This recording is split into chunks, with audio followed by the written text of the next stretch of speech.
Olá, bem-vindos! Estamos ao vivo falando sobre Umbrella Cast, nosso podcast semanal. Eu sou Luciana, analista, e vou apresentar para vocês hoje um episódio que há algum tempo aqui no Umbrella vem pensando em fazer. Na segunda temporada agora, você nos segue, é uma temporada onde a gente vai trazendo convidados especiais, e hoje nós temos uma convidada muito especial aqui, para a gente falar de um que sempre é um tema muito curioso para nós, que é a adolescência, né?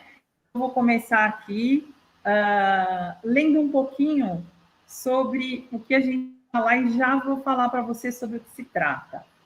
Então, vou colocar uma frase da professora doutora Lisete Weissman, atendimento psicanalítico de família. A proposta do livro, e eu vou mostrar o livro agora para vocês, e ao longo do episódio a gente vai falando,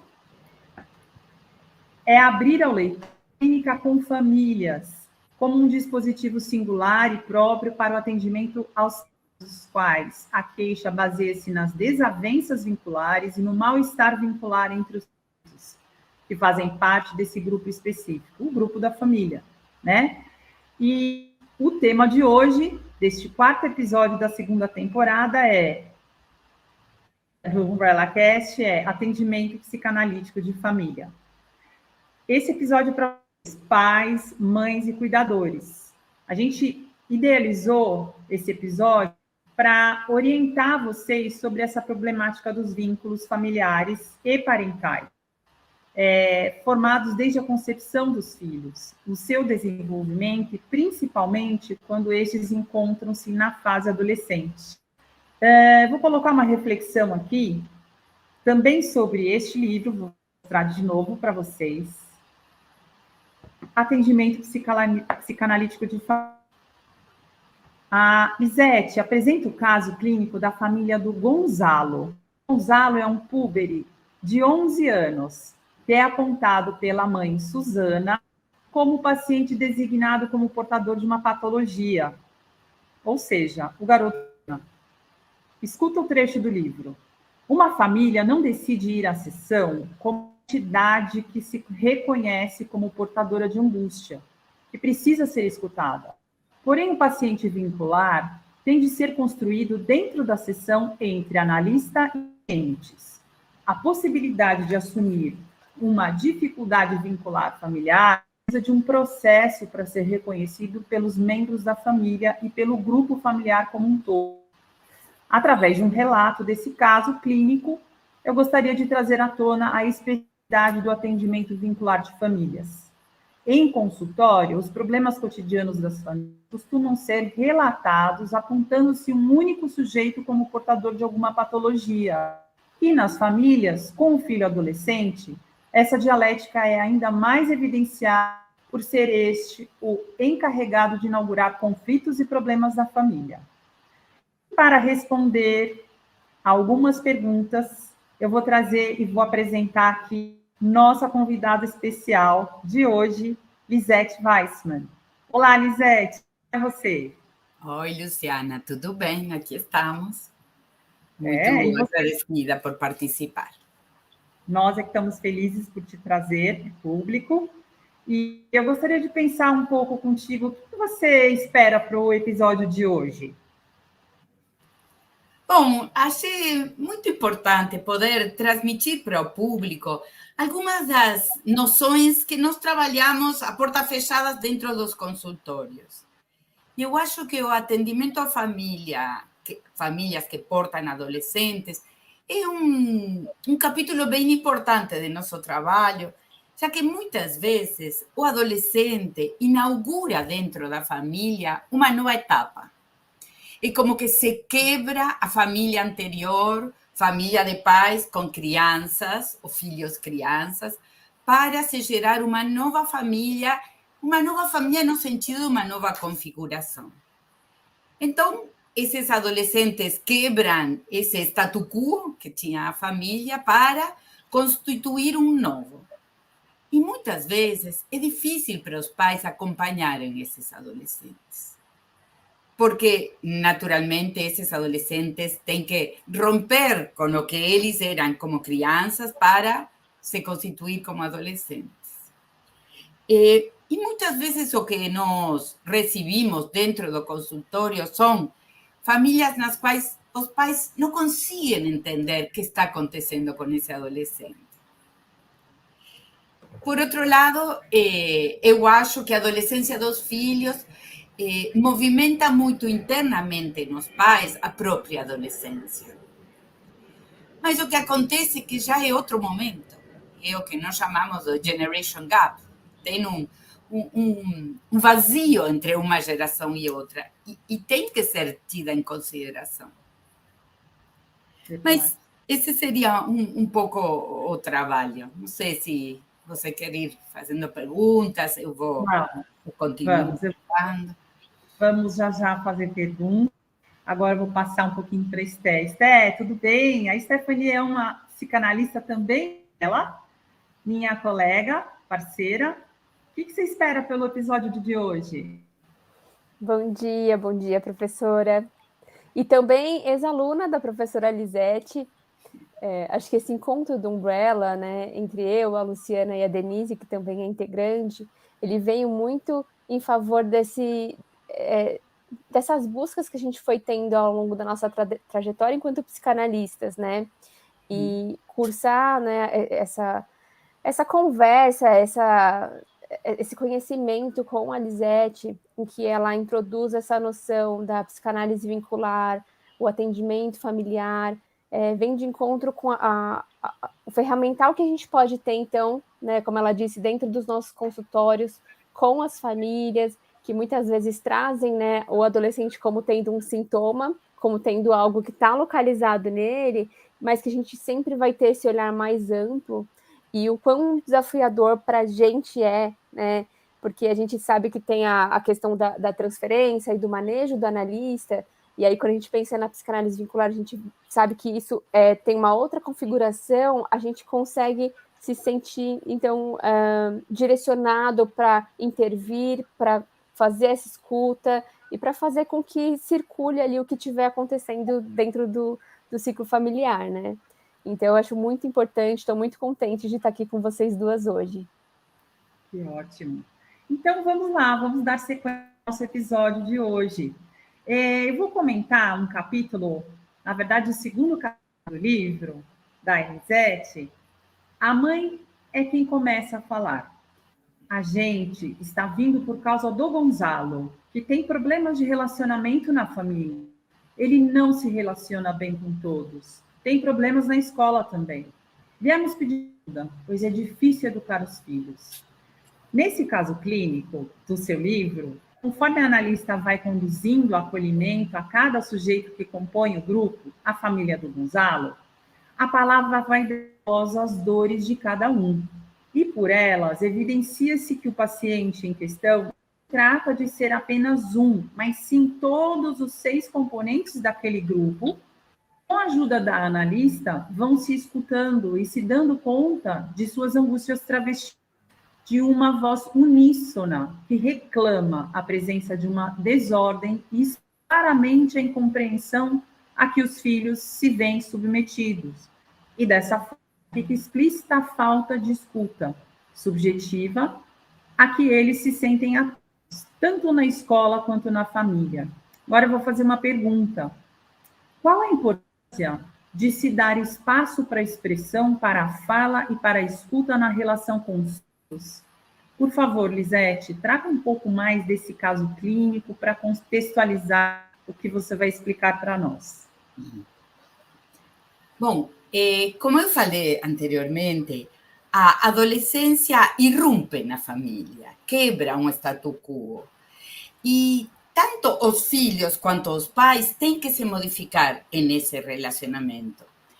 E uma das questões que eu acho bem importante, que geralmente as famílias não vêm para a consulta como um todo, e nós, como analistas, temos que fazer o que eu chamo da construção do paciente-família.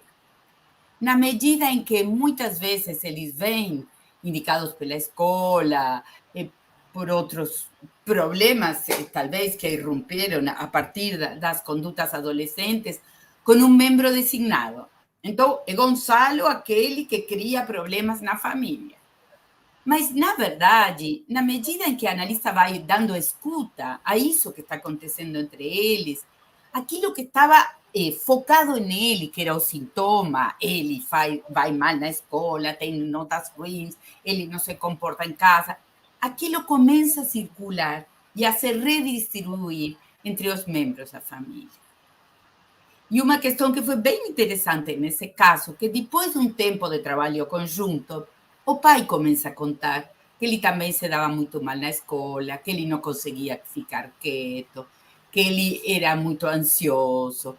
E então aquilo deixa de ser só Gonçalo, para ir vendo o que está acontecendo com a família como um todo.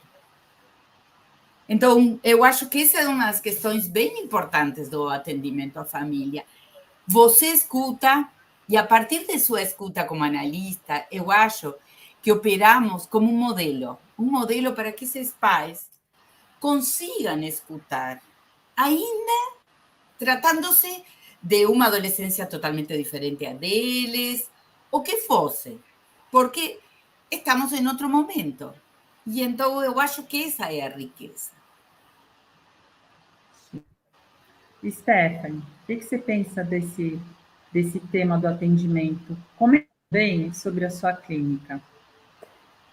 Sabe que eu fiquei bem intrigada assim, com esse caso, e o que me chamou muito a atenção foi quando ela descreve que logo nas entrevistas iniciais ela habilita a fala para essa turminha que era a turminha dos filhos, né?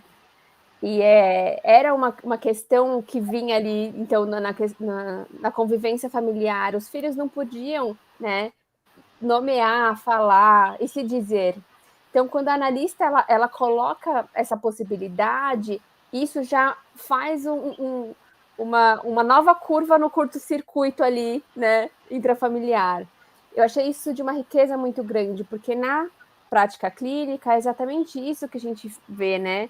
A gente fica muito mais nessa escuta, né, do que está que a gente está percebendo ali no todo, do que exatamente na queixa que está sendo dita, né?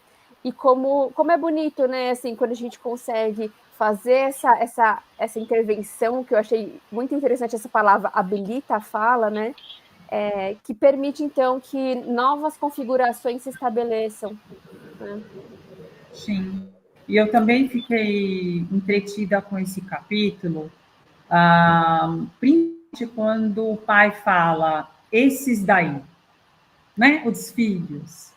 Aí você comenta que, puxa, olha só, né? Já começa do pai a classificar ou a expor como se esses filhos fossem qualquer coisa, não sujeitos, não pessoas que estão sendo formadas por esse grupo, pai e mãe, né?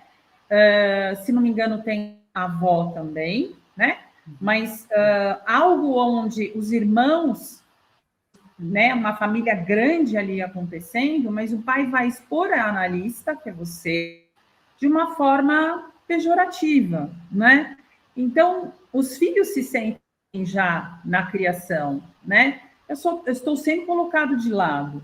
E o Gonzalo tenta uma atividade, tanto na família quanto na escola, de uma forma a ser o garoto problema mesmo, né? E você, com sensibilidade, vai dando voz ao Gonzalo e aos irmãos, para que esse pai escute. E aí esse pai para de classificar o filho como o garoto problema e começa a se lembrar dos próprios problemas adolescentes que ele teve, né? Isso é incrível para um começo de análise, né? E a gente pode dizer que a transferência, no caso para o nosso público que é muito entendido da psicanálise, uma certa empatia com o analista. Como que se forma essa empatia? E, na verdade, Lisete, como você capta da família a possibilidade de se sentirem à vontade para falar de temas que nunca foram falados? vou responder primeiro ao que vocês falaram, que acho bem interessante, não? Quando a Stephanie está falando do analista habilitando a esses filhos, dá bem na linha que eu estava falando de reconstruir uma família na qual os filhos são crianças e na qual os pais têm autoridade. Eu sou o pai, eu digo como são as coisas, eu mando. Porque talvez no momento da família em que as crianças são pequenos, eles precisam da autoridade parental. Estou falando dos dois pais.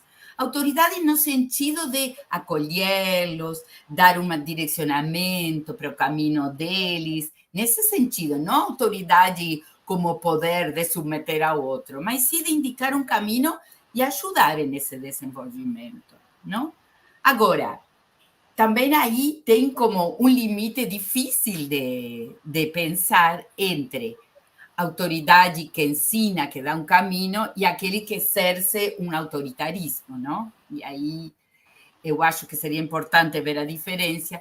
E, por outro lado, quando os filhos viram adolescentes, muitas vezes os pais não sabem como ser pais de adolescentes.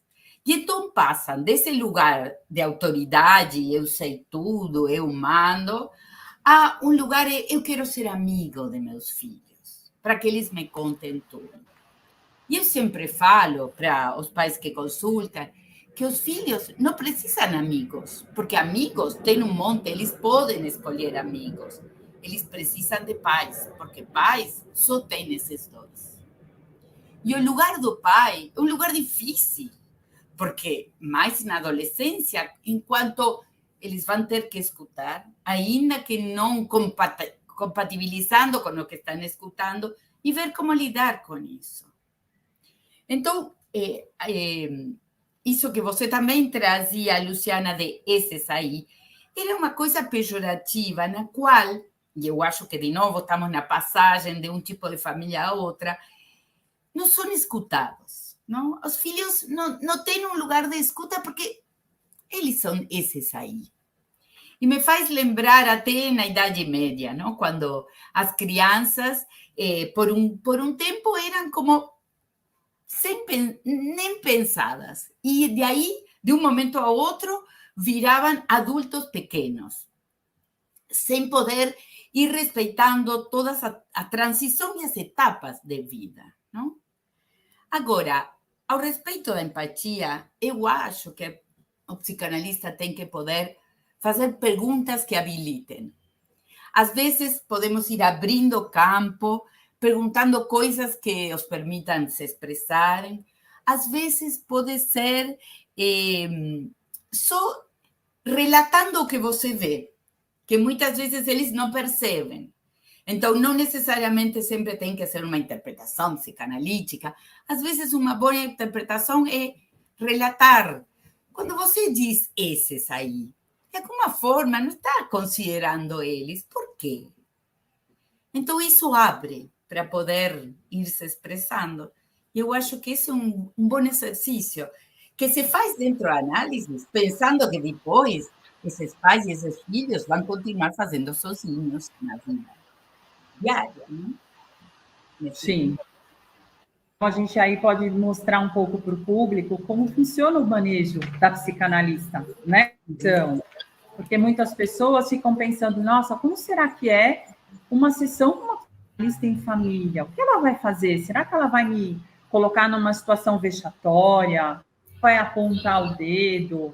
Ou ela vai me colocar na frente dos filhos como uma de não autoridade, né? Então, pelo que você vai falando para a gente, você vai manejando essa relação dentro da sala, né? Dentro do consultório, e meio que ensinando esses pais a levarem durante os dias a vida como deveria ser, né? Dando voz a eles também. E que sabe, Luciana, eu lembro, no início da psicanálise, no século XIX, a Melanie Klein, que foi a primeira psicanalista que trabalhou com crianças, ela falava que ela queria isolar dentro da análise esses filhos e deixar cada vez mais os pais afastados, porque ela achava que os pais eram uma má influência ou que acarretavam essa angústia e esses sintomas que as crianças traziam para análise.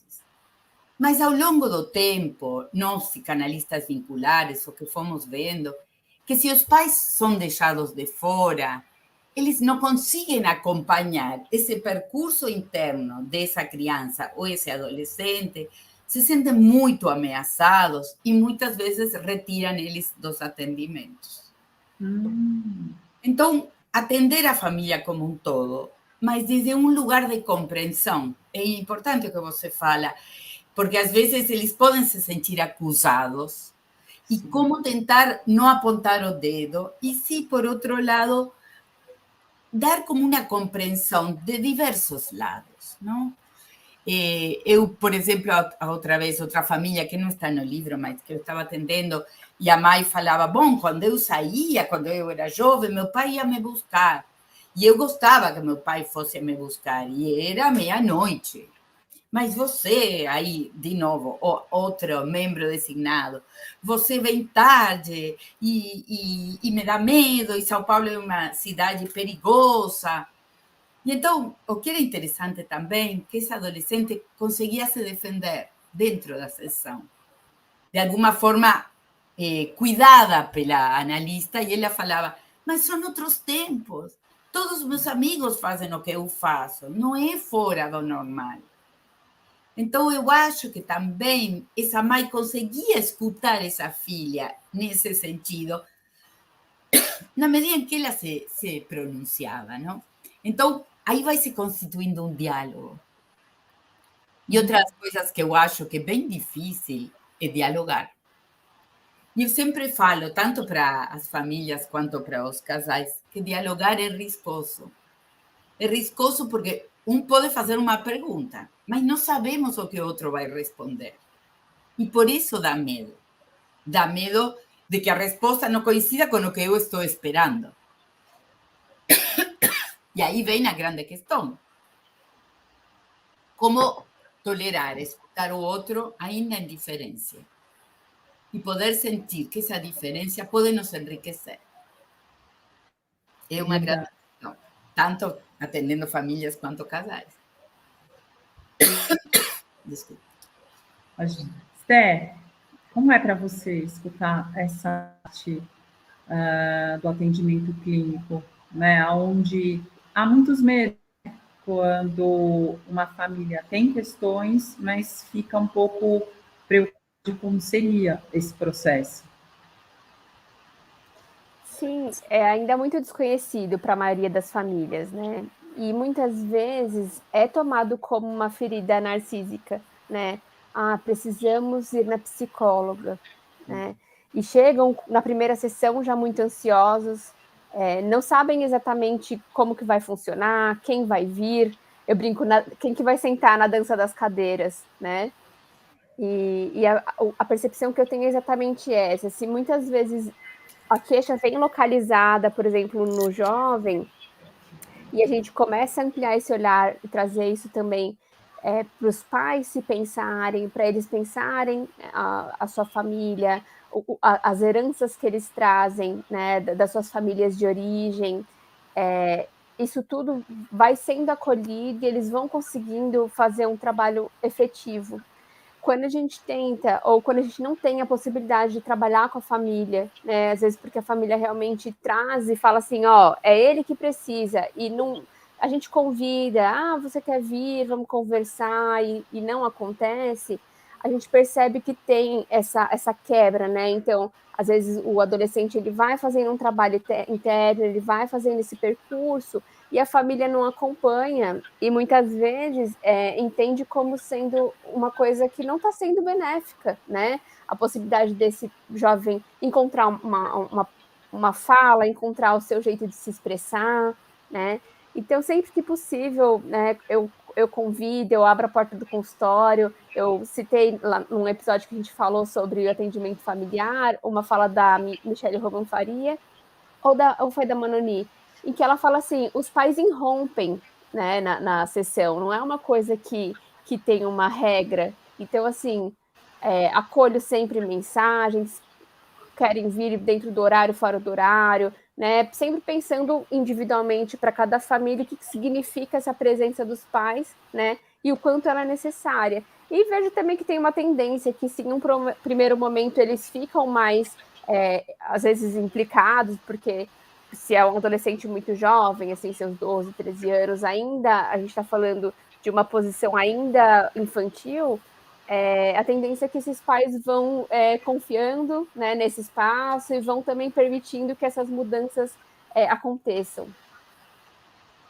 Verdade. Lisete, gostei muito de uma pontuação que você faz no livro. Na escuta vinculada psicanalítica é muito importante acompanhar o devir do discurso, tal como os sujeitos trazendo, respeitando o relato familiar, que em cadência se constitui e vai apresentando na clínica. Considero muito importante não se adiantar a fazer perguntas indagadoras, tentando preencher dados em forma de anamnese, que seria uma recordação dos fatos, né? Pois esse é um conhecimento que pertence a outro espaço, ao psicanalítico e ao vincular. Talvez na pressa de estruturar uma árvore genealógica, buscar as causas do sofrimento que os sujeitos trazem, não se respeite o material como aparece, e se force o relato baseado em dados, sem aguardar o do discurso familiar. Fala um pouco mais para a gente sobre isso. Porque, na verdade, o que estou falando aí é de uma sensação de respeito frente ao que as famílias estão trazendo dentro do consultório e o que podem trazer, não?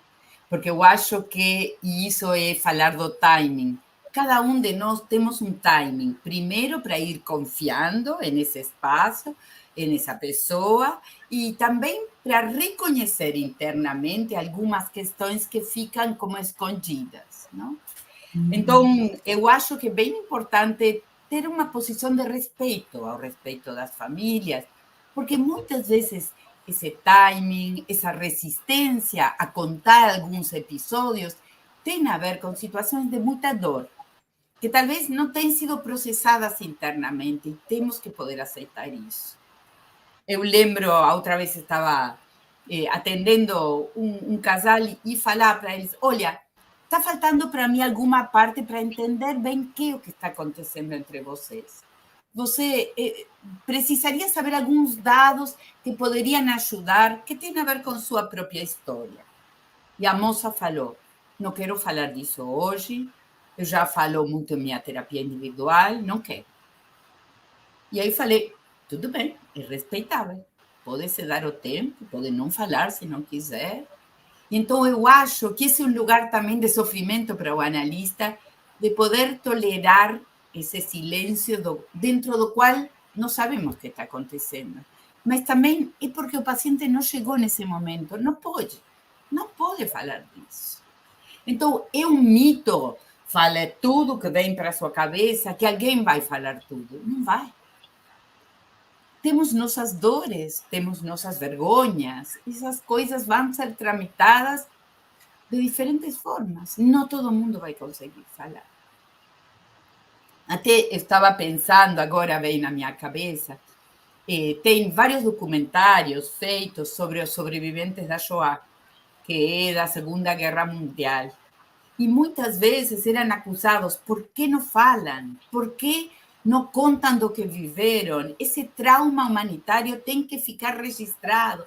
E às vezes aquilo foi muito traumático e não podiam falar disso.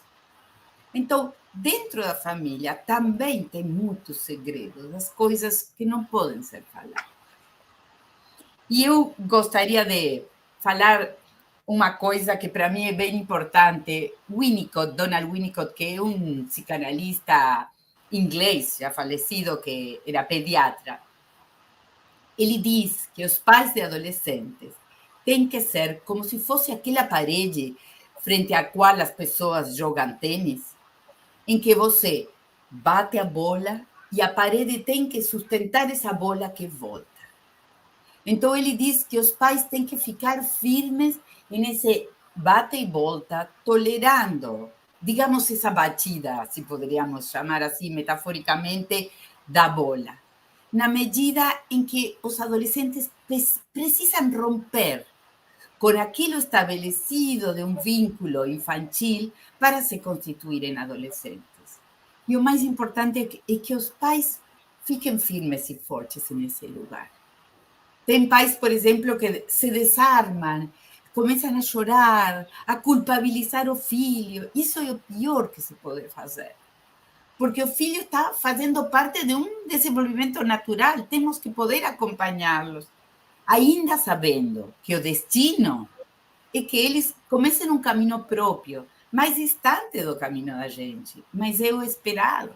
Isso é saudável. E gostaria de falar outra coisa do que Stephanie falava da dança das cadeiras, que achei bem bonito, para contar também da pergunta anterior sua, Luciana, que acontece dentro do consultório. Ninguém é obrigado a vir para a consulta.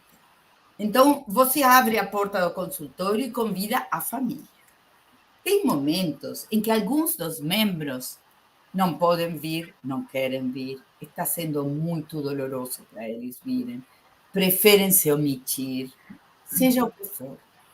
Então, o que eu geralmente faço, eu tenho as cadeiras, os sofás, e eu faço questão que fique um espaço vazio dentro do consultório. Porque não é o mesmo se o pai ou a mãe vem ou não vem, se o filho vem ou não vem, mas fica um buraco. E eu acho que nós, dentro do análise, temos que trabalhar com essa família que não dá um espaço para esse adolescente não vir, ou esse adolescente não consiga se sentir parte. Não sei, estou estabelecendo hipóteses, estou falando de uma família hipotética, mas eu acho que respeitar esse não lugar e também aceitar de que fica como um buraco, porque faz parte da família. Então, muitas vezes, quando os pais vêm, mas fulano não quer vir, eu falo, o importante é que ele saiba que ele tem um espaço e que para vocês seria importante que ele venha. Mas se ele não quer vir, também poder respeitar isso, ainda que seja doloroso. Nossa, incrível. É isso mesmo.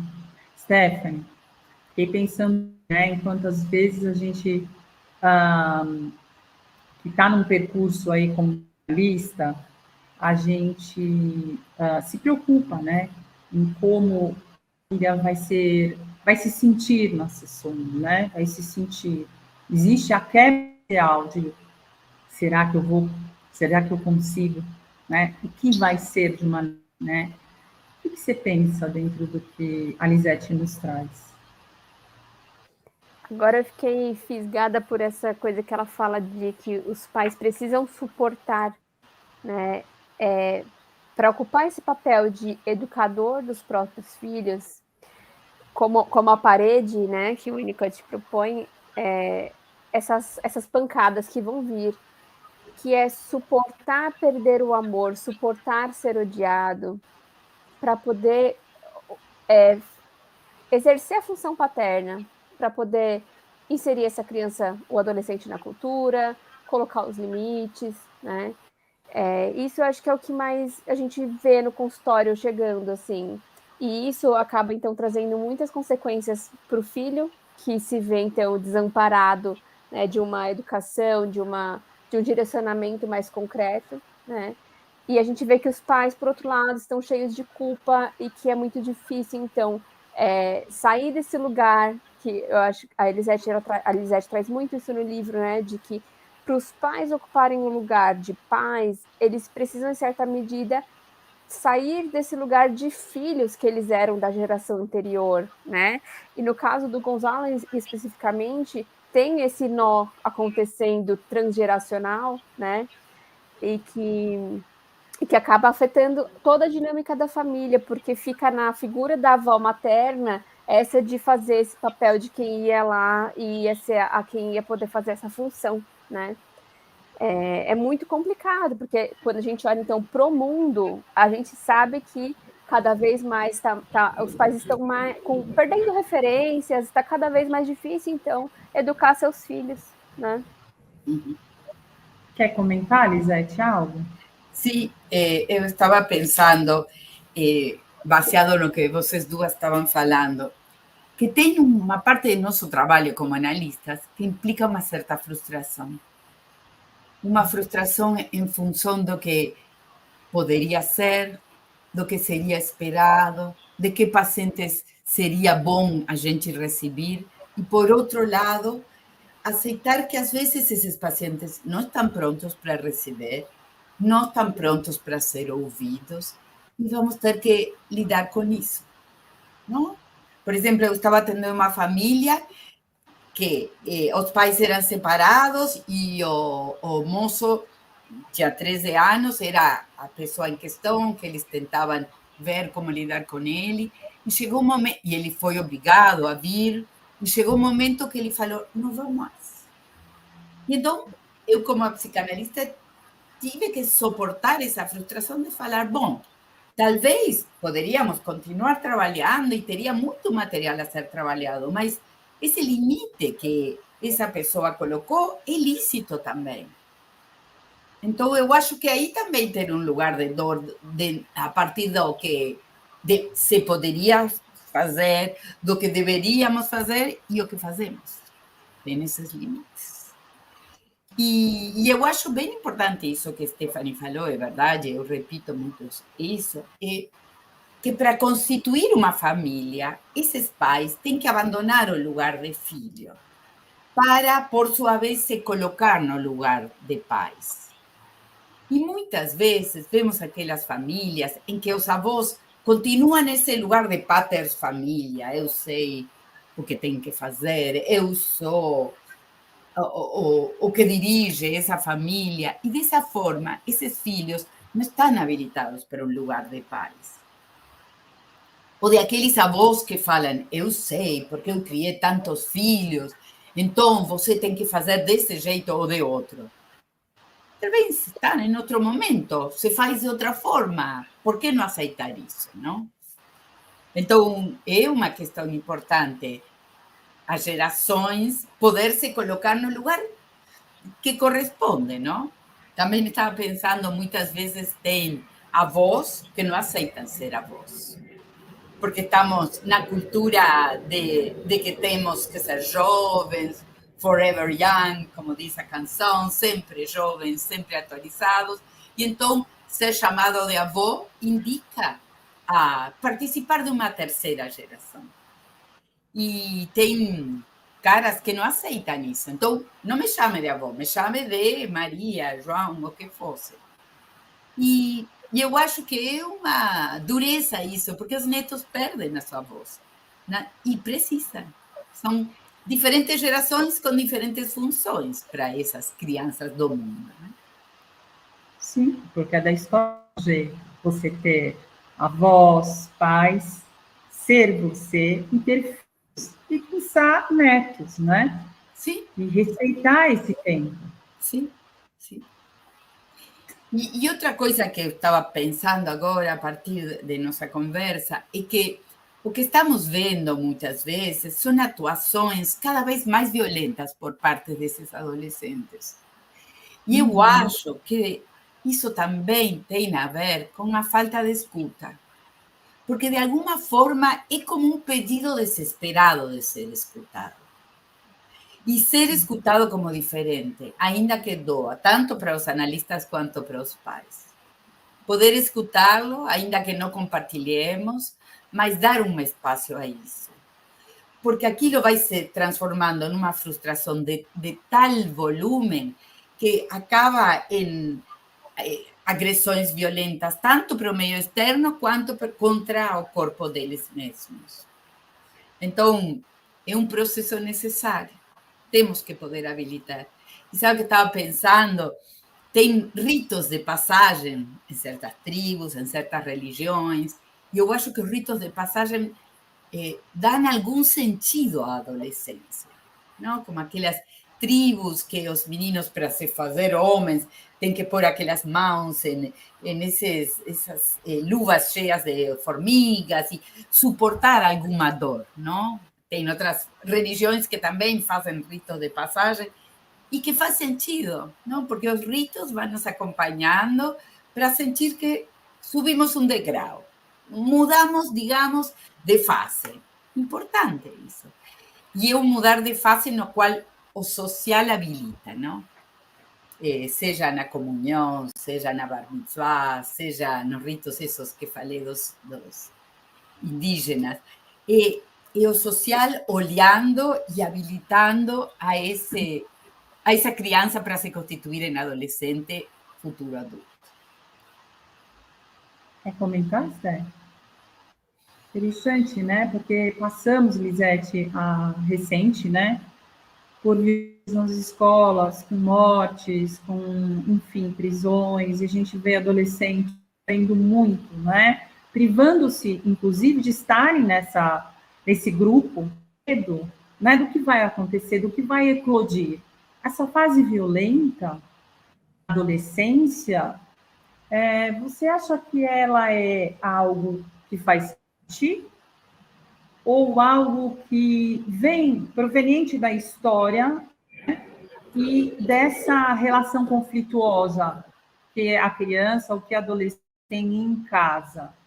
Porque nós estamos falando do ambiente externo, né, que é a escola, os grupos, estamos falando em casa também, porque hoje muitas famílias ele está no quarto, então estou tranquilo. E no quarto, a adolescente ela vai acessar online qualquer tipo de conteúdo, e vendo que são conteúdos levados sempre a uma violência, ou contra si mesmo ou contra o outro.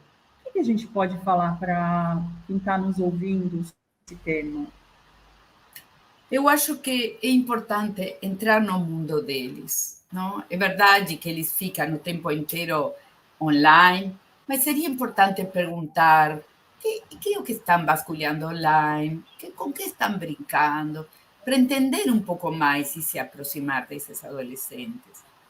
Claro que toda adolescência implica certos acting outs, que tem a ver com colocar o corpo, falar, de alguma forma desafiar, não? Desafiar o status quo, a cultura e o social. Mas o que você está falando já foge desse desafio, não? De alguma forma, se fazendo dono da violência e da possibilidade de matar o outro, ou de ferir o outro só por vontade própria, fala de uma cultura de um narcisismo muito forte. Eu faço nesse mundo o que eu bem quiser, só porque eu quero. E então, eu acho que os limites são seguradores também. Isso não se faz. Por que não se faz? Porque aí, se eu piso no pé do outro e está doendo, eu vou ter que respeitar e tirar meu pé, porque esse é o espaço que o outro tem. Então, eu acho que aí estamos falando de dimensões, não? Uma coisa é fazer acting outs, ser rebelde, se rebelar contra as normas estatuídas do social, e outra é chegar a atos de violência e destruição do outro, achando que eles são donos de poder fazer isso. Não? Sim. Esther, o que você pensa? E aí eu acho que é também desafiador para a gente, enquanto analistas clínicos, porque o que chega traz também o outro contexto que é do ambiente escolar, né? Então, além de trazerem, que muitas vezes vem assim, a escola pediu e aí a gente trouxe, né, para um atendimento. Mas como que a gente pode também fazer essa intervenção e dialogar com os educadores, com o que está acontecendo dentro das escolas, porque a gente falou em alguns episódios atrás que muitas vezes a escola está sendo esse anteparo, está fazendo esse papel de dar os limites, de fazer uma educação que seria a educação informal que deveria estar sendo feita dentro de casa. Né? É desafiador. Eu acho... Ai, perdão. Pode ir. Não, pode falar. No, que estava pensando que das instituições que antigamente tinham impacto, a única que permanece é a escola. Não? Porque antigamente a instituição do clube, do partido político, da igreja, da religião, todos esses tinham um espaço ao qual os sujeitos iam e podiam se sentir acolhidos e formando parte. Agora, a escola é a última que ficou. É a última instituição. E eles têm muita responsabilidade. E tem outra questão que tem a ver com o mercado capitalista, digamos. No sentido de que os pais muitas vezes se sentem donos de dizer, eu pago, vocês ensinem. E isso não tem nada a ver. Porque o ensinamento fundamental vem da família. Aquilo que o pai faz, o filho vai ver. E copiar, e poder se reflejar nele como se fosse... Esses são os valores para transmitir. E são os pais que têm que fazer isso. E são muito ricos. E tem muitas escolas que tentam convidar os pais para compartilhar essa tarefa. Mas uma coisa é educar, alfabetizar, outra coisa é transmitir valores. Isso é de outra índole, e isso são os pais que têm que fazer. Sem dúvida.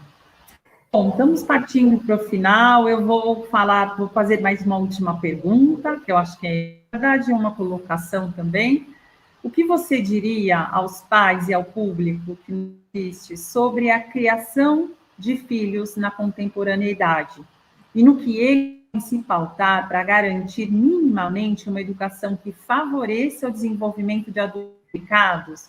E, na verdade, é um pouco do que a gente já está falando. Eu acho que uma das coisas importantes é não ficar omissos, não achar, não pecar, nem por excesso de presença, nem por ausência de presença. Uma questão bem difícil, mas poder achar aquele limite no qual o filho se sinta que está sendo ouvido, olhado, tido em consideração, sem ser invadido. Então, não é como se fosse a criança, não? Que tem que invadir esse meio, respeitar esse adolescente, mas não ficar tão longe que deixou de enxergar. Porque todos precisamos de alguém que cuide de nós. E os pais são os cuidadores dos filhos. Não é tarefa fácil, eu acho que é um limite difícil de ir desenhando, mas está aí o desafio nosso. Perfeito. E aí, Esther, o que você comenta? A Lisete deu essa noção do exemplo, né? E eu acho que isso é uma coisa que tem que ser utilizada de forma consciente pelos pais, né? A criança, desde o seu brincar, ela já vai representando essas identificações, né, que ela vai tendo. E se você falar assim, imita a mamãe, imita o papai, ela vai entrar ali numa persona e vai fazer, né? E até no próprio caso do Gonzalo, tem uma hora que as crianças começam a fazer denúncias dessa percepção que eles têm dos pais, né? Então, o pai é um cara super social, que para na rua para conversar, mas no trabalho ele é um pouco, né, omisso, e as crianças percebem isso e entendem que ele ocupa um lugar ali na sociedade, né? Então, assim, quando eu penso nesse exemplo de forma consciente, é realmente estar atento àquilo que você está fazendo enquanto você convive com o seu filho, né? Então, seja no trânsito, seja quando você precisa tomar uma decisão, seja quando vocês passam por uma dificuldade, a forma como você vai lidar com tudo aquilo é o que o seu filho vai estar aprendendo por tabela, né? Então, isso tem que ser olhado de uma forma muito consciente, assim. É que a gente naturaliza, né? Esse é o meu jeito de ser, e eu sou aqui em casa, né? Mas não tem essa noção de que a criança e o adolescente está captando tudo isso, né? Com certeza. Sem dúvida. É isso aí. Bom, a gente está feliz por ter tido você aqui, Lisete. Vamos convidar você para outros episódios. Você tem livros maravilhosos que vão nos ensinando. Nós vamos, inclusive, estou pensando aqui, Esther, estender esse episódio também para os nossos pares, porque a Lisete deu uma verdadeira aula para nós.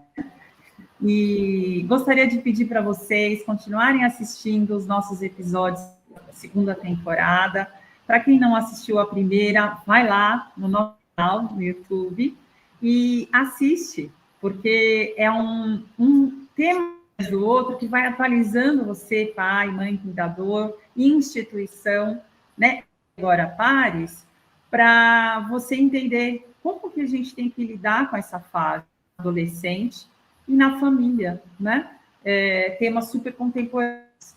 Bom, eu gostaria de colocar aqui para você uma ideia que nós já estamos fazendo nos últimos episódios, que é #EuMeImporto. Se você tem um episódio do tema, coloca esse hashtag na sua publicação, no seu compartilhamento, para que uma outra pessoa possa ter acesso ao conteúdo. Fica com a gente, adoramos. Mais um beijo aí para vocês. E obrigada, Lisete. Obrigada, Stephanie. Obrigada a você. Obrigada. Até. Tchau, tchau. Tchau. Tchau, tchau.